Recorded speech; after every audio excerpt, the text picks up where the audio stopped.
everyone, thanks for joining me for today's video.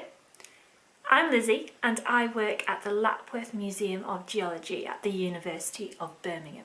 The Lapworth Museum is a free entry museum full of fossils, rocks, minerals. You can explore the active earth beneath our feet, as well as the history of life from the very beginning of the single-celled organisms all the way through to modern humans. We have a 4-ton rock wall covered in the 3 different kinds of rock: sedimentary, metamorphic and igneous, and you can get hands-on with an awful lot of them. So come and visit us if you haven't seen us before, but today I am here to create a Meganeura with you. So here's an example of one I made earlier. Now our Meganeura is one of my favourite insects. In fact, it's one of my favourite prehistoric animals. I'm a paleontologist, which means that I get to study fossils and I get to explore some of my favourite animals from the past, such as pterodactyls and iguanodon footprints. But why I really like the Meganeura is because sometimes it's not known by everyone. Have a little look at this picture of Meganeura. What animal did you think it looked like? Does it look like an animal you've seen before? If you think it looks like a dragonfly, you'd be absolutely right. Now Meganeura doesn't exist today, and some of us who might not like insects would be quite glad, because Meganeura had a wingspan of 75 centimetres. The biggest dragonflies we see today on Earth have about a wingspan of 17 centimetres. And in the UK, the biggest dragonflies are about 10 centimetres in wingspan. Meganeura lived during the Carboniferous period. That was a time when there were a lot of oxygen in the air, a lot of trees, and insects grew to very large sizes. It was about 300 million years ago, so long before the dinosaurs. So as I say, we're going to have a go at making a Meganeura. This is one that I've made. I've added a safety pin to it so I can connect it to my jacket, but you'll be able to think of where you would want to put your Meganeura to. So to make your very own Meganeura at home, we are going to need a few things. So we're going to need a piece of paper. The paper needs to be at least 15 centimetres long. That's the most important thing. It could be some recycled paper, any paper at all. Piece of plastic here. Now my plastic is an acetate sheet. It just needs to be a piece of rigid, transparent material. It could be some recycling that you have at home, but if you are using recycling, make sure that you wash it really well beforehand and be careful of any sharp edges as you're cutting them out. 2 pipe cleaners, any colour, your choice, whatever colour you'd like your Meganeura to be. 2 beads. The bead hole needs to be able to fit both of the pipe cleaners in at the same time, so do just check that before you choose which beads to use. A pair of scissors, a permanent marker pen for writing onto the plastic, a ruler and a pen or pencil. So the first step of making our Meganeura is to make the body. But what colour was Meganeura? Paleontologists don't know what exact colour Meganeura were, because we don't often see colour in the fossil record. But Meganeura is very, very closely related to the dragonflies and damselflies that we see around rivers, canals, ponds, lakes today. So we can use their colours to help us work it out. So if you have ever seen a dragonfly, think about what colours you might have seen. Often they are brown, red, yellow, blues, greens. We have so many different colours that we can choose from. They're often metallic or iridescent, which means that they look quite shiny. And this is because of tiny little structures on their bodies which actually reflect their sunlight. So I've chosen 2 pipe cleaners here. I've got a shiny blue one for the iridescent metallic kind of body and a red one. And the first thing that we are going to do is we're just going to twist these two body parts together.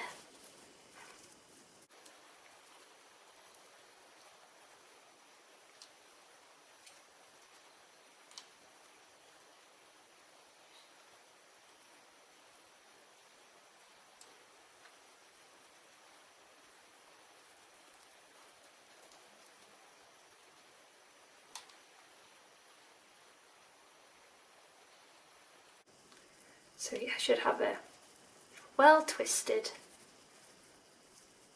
two pipe cleaners, which make one beautiful body for our Meganeura. Step 2, we need to take our beads. Now these beads are going to end up being our Meganeura's eyes.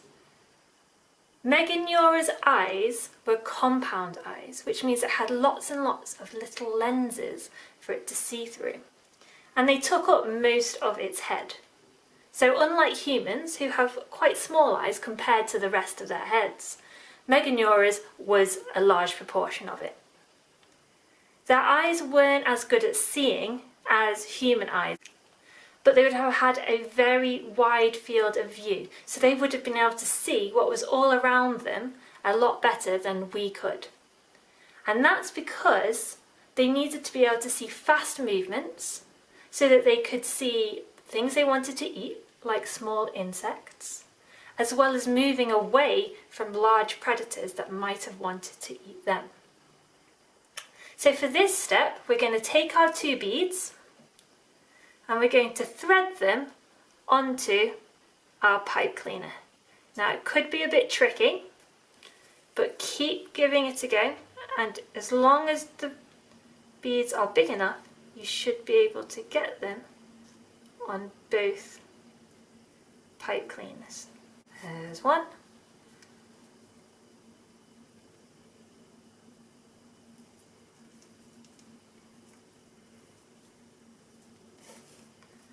And there's two. And we're just going to make sure that they are in the middle of the body. So the best way to do this is just to fold the pipe cleaners in half and make sure that the beads sit in the fold that you've created. There we go, like that.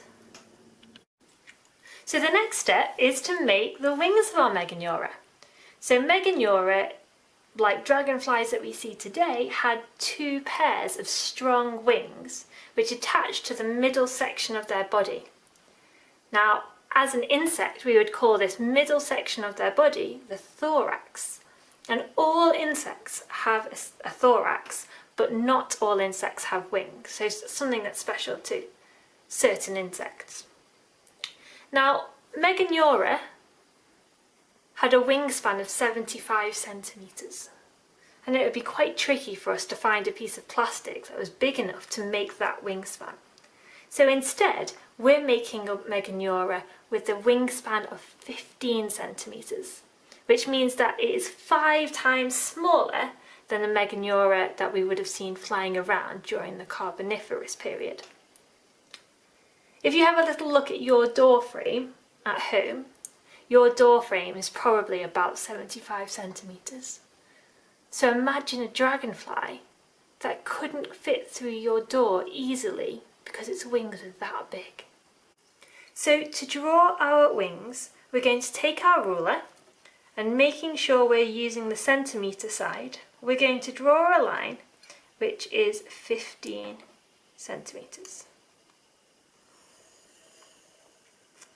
And we're going to mark on 0. We're going to mark on 7.5 because that's the middle, and 15. So we're left with a line with 3 marks on it. Don't need our ruler now, so you can put that to the side. And then what we're going to do is draw our wings freehand.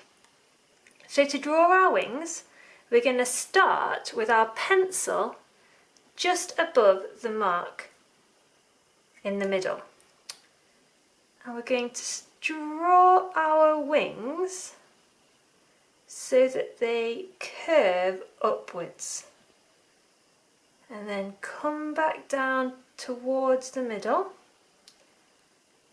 And then back out again.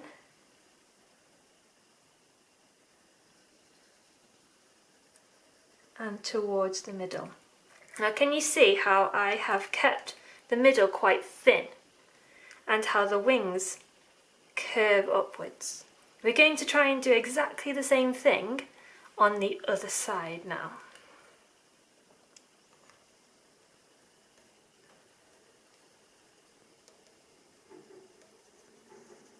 Try not to let your wings go beyond the end marks.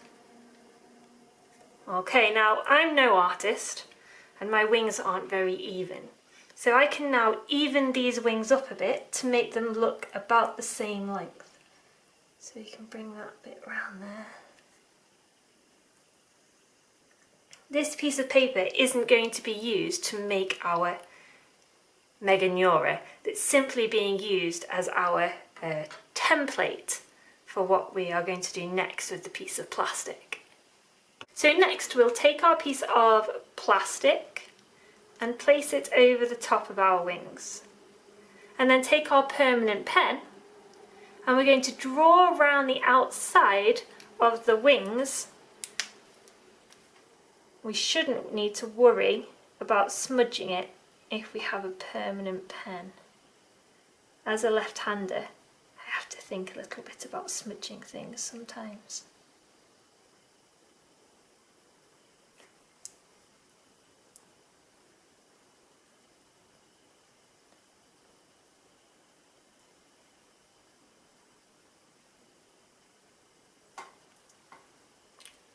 And that should leave us with the pattern of our wings on our piece of plastic. So next we need to cut out our template using a pair of scissors. Again, if you are using recycled plastic, please just be careful of any sharp corners.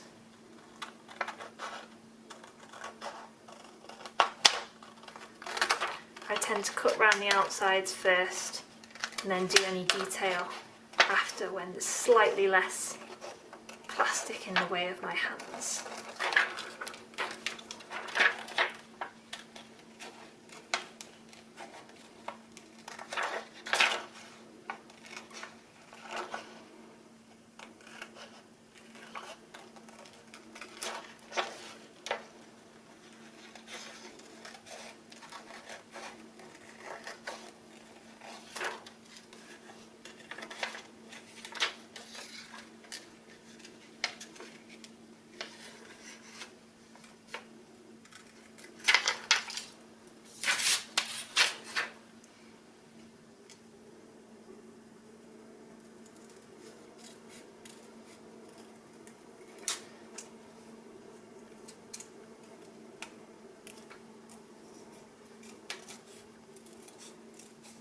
And that's one side done.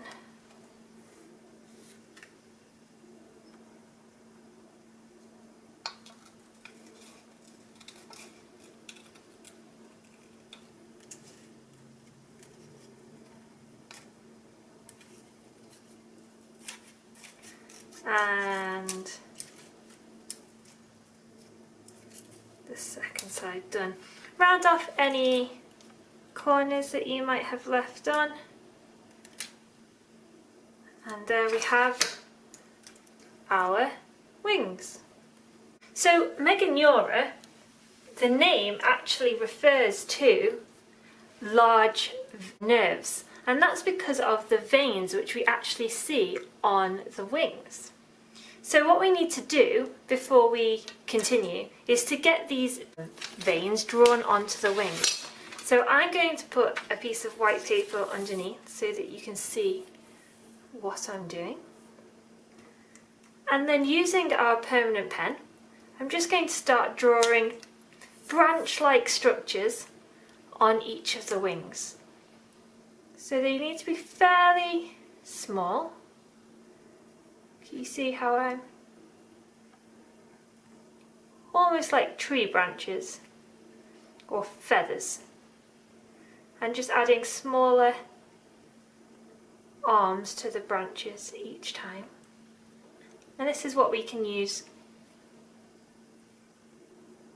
as our pattern. Now I'm using a black pen, but that's just because that's what I have. You might have some interesting colours. You might want to make a rainbow wings. You might like to make each of your wings a different colour. It's completely up to you. It could have been that Meganeura had a few coloured spots on its wings, because we see that in certain dragonflies today. So really, you can add a little bit of creative ideas into your own Meganeura to make it unique to you.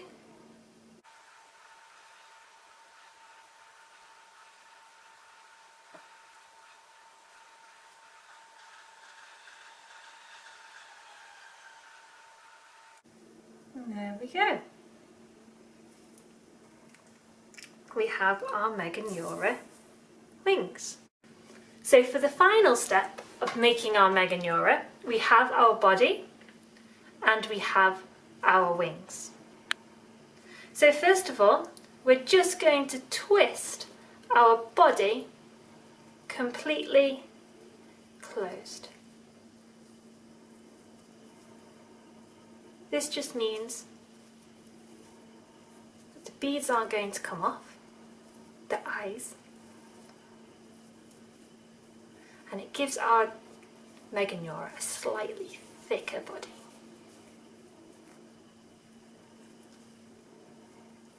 You want to leave a little bit of a hole between the eyes and the body. This is because this is what we're going to end up threading our body through.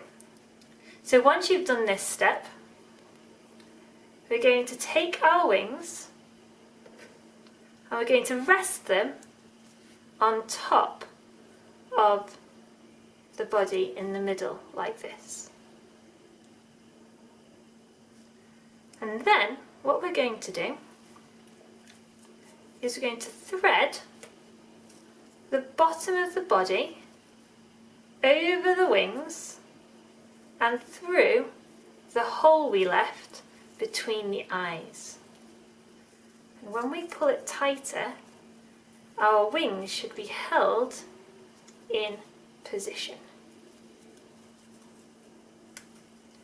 You can have a little fiddle to make it line up how you want it to.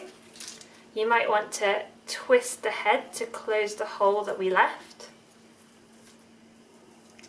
And then there we have our very own